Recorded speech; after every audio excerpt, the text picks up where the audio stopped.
In 1901, sponge divers found a shipwreck off a tiny Greek island. Inside it, they found a lump of corroded bronze. No one touched it for months. Nobody knew what it was. Then, a crack split it open, and gears fell out. Gears that should not exist for another 1,000 years. Most people believe ancient Greeks had no real machines. Some say this device is proof of aliens. Others call it a modern hoax planted as a joke. But the real story is stranger than both of those, and it is fully human. The wreck was found near the island of Antikythera, Greece. The ship sank around 60 BC, based on pottery and coins found nearby.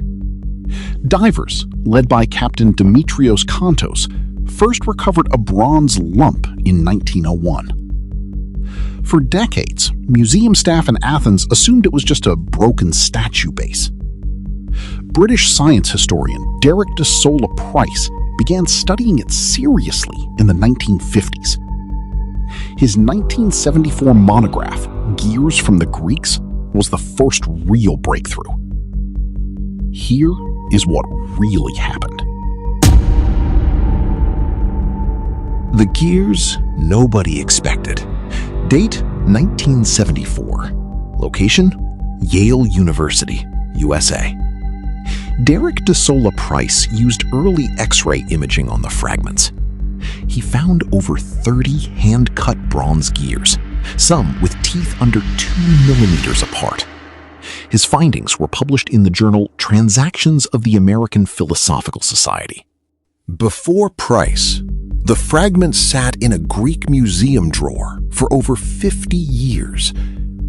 Most historians assumed Greek engineering never went beyond simple levers and pulleys. Price's X-rays proved otherwise. This was a geared calculating machine, not a decoration.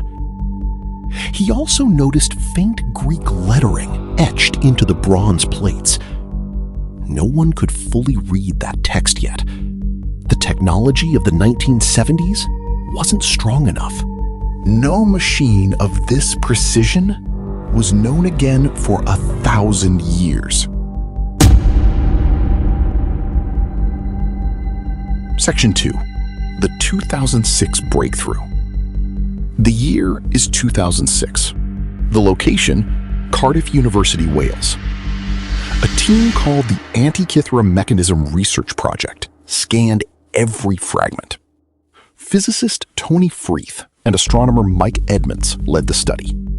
They used a 3D X-ray CT scanner built by X-Tech Systems, an 8-ton machine nicknamed Blade Runner. It was powerful enough to see through solid corroded bronze layer by layer.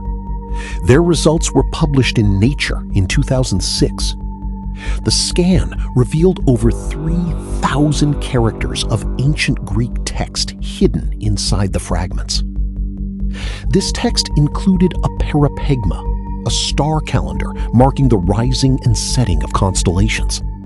It also confirmed a dial tracking the 4-year cycle of Greek athletic games, including the Olympics. The machine tracked the sun, the moon, athletic festivals, and even predicted eclipses.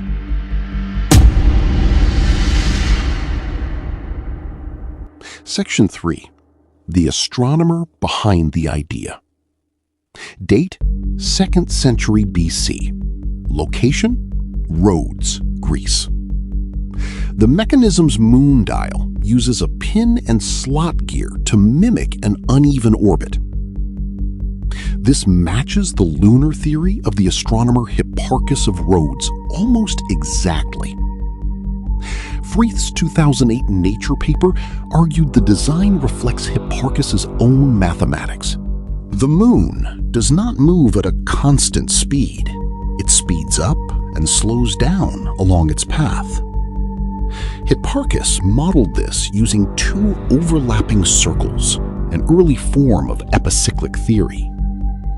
The mechanism's eclipse predictions relied on the Saros cycle, 223 lunar months, a pattern first tracked by Babylonian astronomers centuries earlier.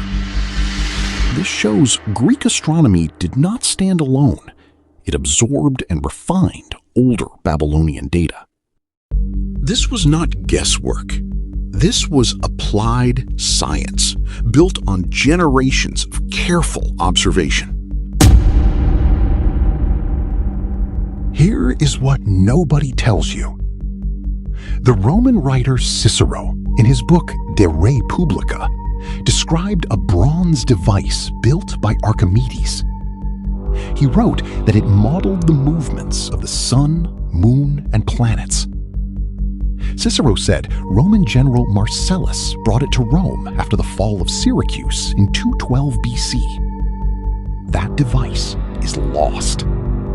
But it proves the Antikythera Mechanism was not one lonely invention.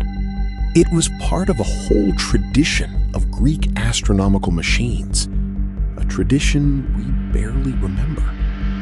Most of that knowledge sank with other ships, burned in libraries, or was simply never written down. One shipwreck gave us one machine, and it changed how we see an entire civilization. The people who built it were not gods, and they were not helped by aliens. They were mathematicians and craftsmen who ran out of time before the world caught up to them. Genius does not always survive. Sometimes it just gets lucky enough to be found.